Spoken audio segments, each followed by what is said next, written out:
Have you ever been told that you should be ashamed of yourself? That's one of the worst things that you can get told as a single human being, especially if the people that are telling you are your caregivers or the closest people to you in your life. In this video, I'm going to talk about shame, and I'm going to explain so many things that are going to help you resolve and overcome the shame that you are holding on to. Being a child from the Middle East, that culture, the upbringing that I've had, being a war child, fleeing the country that we lived in and arriving somewhere, essentially just living in survival, I experienced a lot of trauma, and with that came a lot of shame. So I understand shame. I understand the heaviness of it, what it feels like, what it does to you, how it makes you behave consciously and unconsciously. At the core of it, shame is something that is projected onto us. It's not like we are born and we have shame. We live in a time where I define as the emotional dark ages, and that's not really going to change in our lifetime. And with that understanding, you can go towards, okay, I know that this is the way that things are in the world today. I know that most of the people, if not all of the people in my life, don't know how to be there for each other or me or themselves in an emotionally healthy way, which gets you to a place of realizing that you need to learn this yourself. You need to learn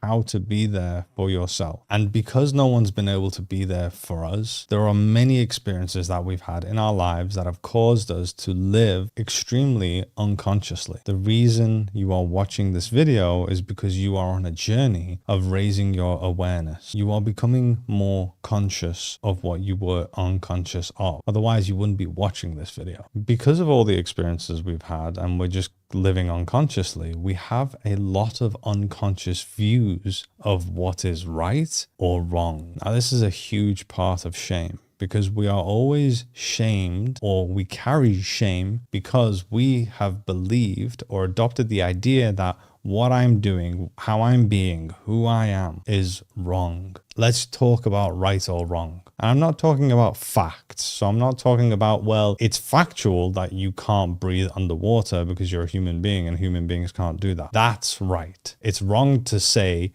that I can breathe underwater. I'm not talking about facts. In this video, we're talking about shame. So let's narrow it down to behaviors or beliefs. There is no belief that anyone has that is wrong. It's a belief. Right or wrong is 100% subjective. 100%. There's no little bit here or there. It's just subjective. We're talking purely about behaviors and beliefs that you may hold about yourself, who you are as a person. What is the right behavior versus what is the wrong behavior? And we see this all over the world. There are very different cultures that behave in very different ways that are even opposed to each other. There are some cultures that take out their loved ones from their graves after they've died on their birthdays every year, clothe them, and take photos of them and take pictures with them. An entire culture does this. That culture believes that that is the right thing to do, and they're okay with it. So many other cultures believe that that's weird and wrong, that you shouldn't do that. But at the objective perspective, so let's say like we're going out of the world and we're looking at the world and looking at humanity, and we're like, okay, this is what humans are like. Some humans over here do this. Some humans over here don't do that. Which one is right? Which one is wrong? The amazing thing about the answer is that none of them are right and none of them are wrong. It's a subjective opinion. To certain cultures, it's right. To other cultures, it's wrong. But let's go a little bit further. Say, okay, well, what about the survival of the species? So it's wrong to kill. It's not right to kill. Let's go biologically, because we want the species to survive and thrive and continue. Therefore, killing is wrong. But you have many countries and cultures, again, that have the death penalty. And so many people are like agreeing to that. Oh, that's right. So again, who's right? Who's wrong? Now, I'm using extreme examples here, but the reason I'm using extreme examples is to really show you that right and wrong when it comes to behavior, what type of person you are, who you are, what you should be doing, is extremely subjective. One of the biggest things about shame is that you have continuously been shamed because you have been doing or are doing or have done something that is wrong, subjectively wrong. And because you did these things that were subjectively wrong, you were shamed for it. And that leads to thoughts and beliefs like, well, there's something wrong with me. Why am I doing these things that are wrong? Why am I behaving in a way that is wrong? And these wrong behaviors can be something that is arguably not wrong. For example, if you are the scapegoat of the family. The scapegoat of the family is the one where everyone around them in the social circle, this is the first family circle, the ones that are taking their emotional baggage out on. It's the one that's kind of like the emotional trash can of the family, the problem child, the black sheep. And the reason of that is because the scapegoat usually calls out unhealthy or toxic behavior within the family, is the one that cannot conform to this way of being because it doesn't make sense. Why do we have to constantly just be quiet about the bad stuff that's happening and put it under the carpet? Why do I always have to abandon myself for others? And the more that we bring that up in our childhood, the more we are triggering others. And because they are being triggered, then the scapegoat is the cause of it. That emotional baggage and wounds and anger and everything gets taken out on what they believe is the cause of how they feel. And that can bring a lot of shame. So now that individual especially will be thinking things like, what I do is wrong. I am doing wrong. But again, wrong is subjective. We learn what right and wrong is based on the environments we have grown up in and the experiences that we've had. And look, we have ways where we try to keep ourselves safe. We have behaviors, things that we do. Trauma in itself causes us to fragment our consciousness. One of the ways that we protect ourselves is that one of the main ways that we protect ourselves is that we do the thing that is being done to us so that we don't put ourselves in the same situation, experience that we were in before when we felt that shame. So if I do something as a child and I am shamed for it, that shame doesn't feel good. It's trauma to me. And I might even be told something like, you should be ashamed of yourself, which we'll come back to in a moment. Let's say that I have a sexual desire. Sexual suppression is one of the worst things for a human being, whatever your sexual preference is. But because we live in a world where society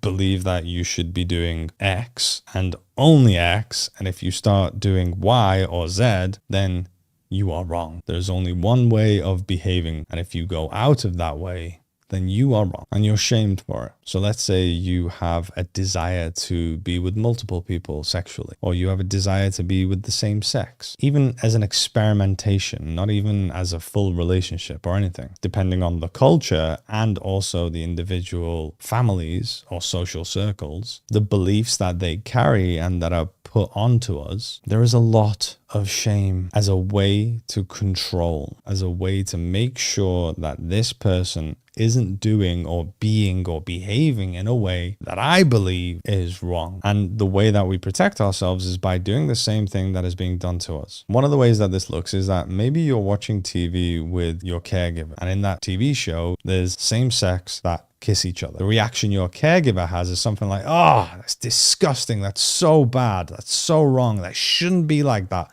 Oh my God. And let's say maybe you have that small sexual desire or curiosity within you. And because of that reaction, you now give the meaning that that is wrong. That is not good. And you've learned to always shame yourself whenever things are wrong, because that's what everyone else does. They shame you. And that's my caregiver shaming the people that are doing what they're doing on TV. So to make sure that you don't put yourself in that same position where you have witnessed is a rejection from the people that you want that acceptance from, which is your caregivers or your family, your social circle. Anytime any sexual desire comes up that goes toward what you just watched on TV, you say the same thing to yourself as you witnessed your caregiver say in that moment. Maybe you ever thought of, maybe I want to explore that. And then that part of you that has learned to keep you safe like that will repeat it like, no, that's disgusting. That is so wrong. That shouldn't be like that. So now you're starting to shame yourself. You're shaming yourself as a way to keep you safe so you don't put yourself in a position where it might lead to being rejected by the person that you want acceptance from. But these are desires, these are thoughts that are within you, so they keep popping up. And every time they pop up, you keep doing the same thing again. You keep shaming yourself. So now you have a lot of self-shame. And this isn't the first and only thing that happens. This happens in so many other ways, in so many different scenarios. Not even necessarily just sexual desire. It could be not using the cutlery correctly at the table, and you're being shamed for not being able to behave the way that you're expected. So again, as a way to keep yourself safe, you shame yourself. So you make sure that you're able to correctly use the cutlery. And this happens so many times throughout your life. And eventually you realize that you have so much self-shame. You are ashamed of who you are and how you behave, what your desires are. This is such a common behavior that you have towards yourself now that it's becoming familiar. It's a very normal way to be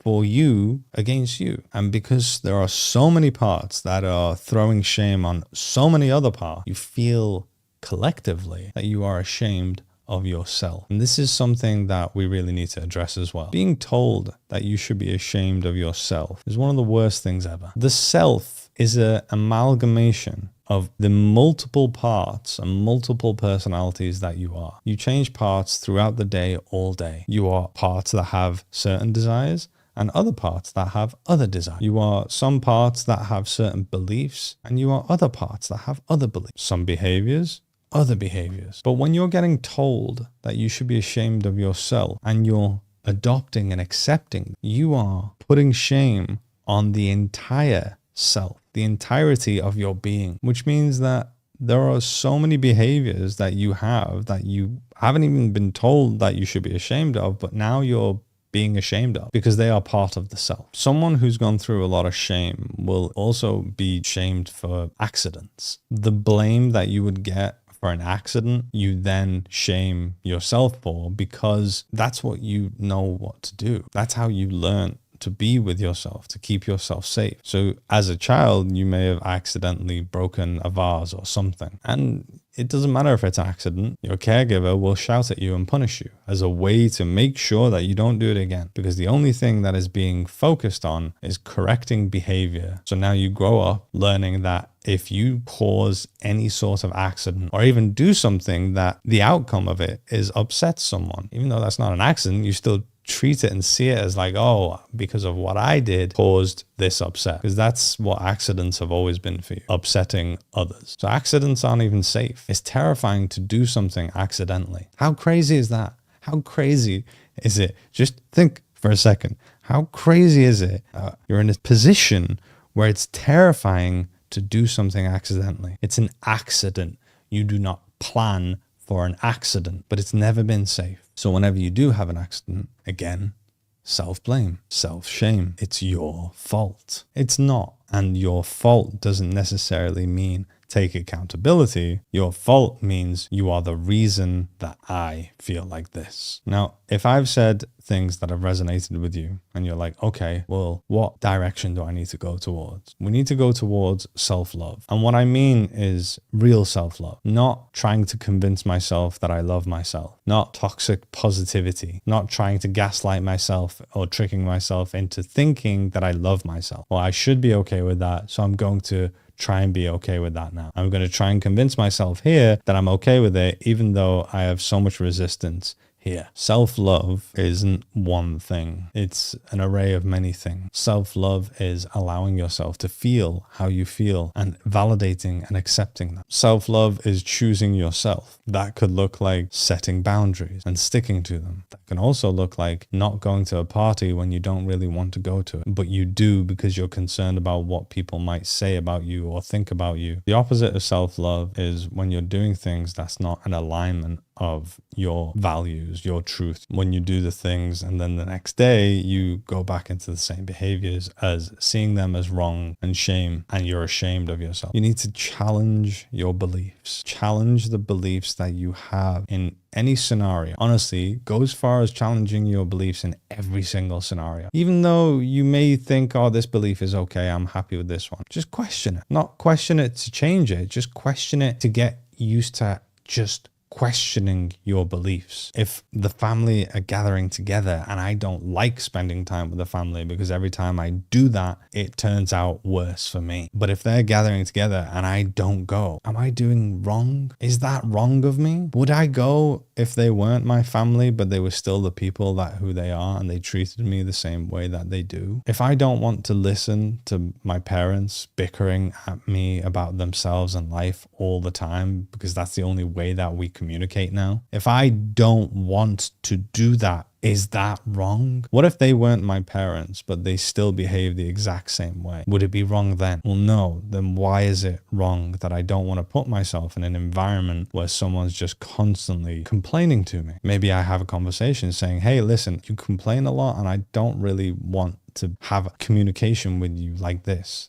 I would love to have different types of communication with you. Maybe they can't handle that. At that stage, me putting my boundary up, is that wrong? Why is that wrong? Why is it wrong for me to have a boundary? Remember, right and wrong are extremely subjective. The best way that I've heard it described is this. Think of everyone as like a camera, like a movie camera. So let's say there's 4 people, each person has their perspective. You have the ability to take yourself out of one perspective or one camera and put yourself in another perspective or camera. And then you see reality and everything from their point of view. And then you can do the same for each person. You'll see that there are actually 4 realities there. And each reality is valid because each reality is based on the experiences that each camera or person has had. And because each reality is valid, then there is no right or wrong. There isn't. They're all valid based on the experiences they've been through, what has happened to them, what beliefs they carry, how conscious or unconscious they are. So to expect all 4 realities, cameras, people, to go down one path or to behave one specific way is unrealistic. One thing you can do is you can actually take yourself out of the camera, take the awareness that you have out of every person and just look down. So you're not being subjective at this point. Subjective is when you're in the camera, in the person's reality point of view. When you're out, you are objective. This is the objective point of view. An objective point of view cannot have any sort of subjective opinion or morality. Morality is subjective. When you get to a stage of morally thinking, you're not in an objective point of view. From the objective point of view, you can see there is no right or wrong. It's just people's subjective opinion. This camera 1 or person 1 believes that you should do this. Person 2 believes that you should do this. 3 believes it. They're just opinions. Subjective opinion. I really need you to understand that in these moments, there is no right or wrong. There is your subjective opinion. And you get the choice whether you live in alignment of your truth or someone else's truth. We need to challenge these beliefs, the beliefs of what is right, what is wrong. We need to integrate the fragmented parts of us because of the experiences that we've had in our lives that carry a lot of shame. And we do that through feeling the shame, recognizing, becoming aware of when it's coming up, when I'm being triggered to feel shame. My self-talk is going towards that shame. I don't want to just reject and push away this self-talk. I want to allow it to come in, invite it, move forward towards it, become curious, understand it, why this part of me started talking to me in this way, where that came from, understand those aspects of myself, what unmet needs they have, validating those parts of myself. If you want to learn full integration and how to change a belief and do all of that, I actually have an inner awareness framework that I teach my students to do all of this. You can learn the 3 steps behind my inner awareness framework by clicking the link, which is the first comment of this video, or in the description. It's a free masterclass. You can get deep into it to explore more how to do that. At the highest level, we are all just animals on a planet. You know, we talked about the objective perspective. Let's go higher. Let's zoom out and look at planet Earth. There are so many different animals there. One of them is the human. If we were to remove everything that we've built, the houses, the planes, the satellites, the cars, the lampposts, the streets, all the buildings, we would just be animals on planet Earth. It would be the same reality that we are experiencing now, but just without this stuff, without the government system, without the financial system, without societal rules and law. Now, I'm not saying all these things are bad. I'm just saying that these are things that we have added. We have added rules, laws, ideas, ways of being, ways of behaving. It's all subjectively added. But you have been born into a reality, into a life where all of this was already here, and you were born into it, and you have adopted all of these ideas, all of the beliefs, what is right, what is wrong, that were subjectively created. And because you have adopted something that is extremely unhealthy, toxic, and in many cases not true, that is what is causing you to be extremely heavy. There is no right and wrong when it comes to things like this. It's a subjective opinion. So validate yourself. Validate how you feel. Challenge your right and wrong. And go further into this, because this is the answer. Watch my masterclass. You will get so much value from that. Go further into this. This is the path. I wouldn't be putting this video out if it wasn't. Have a lovely rest of the day.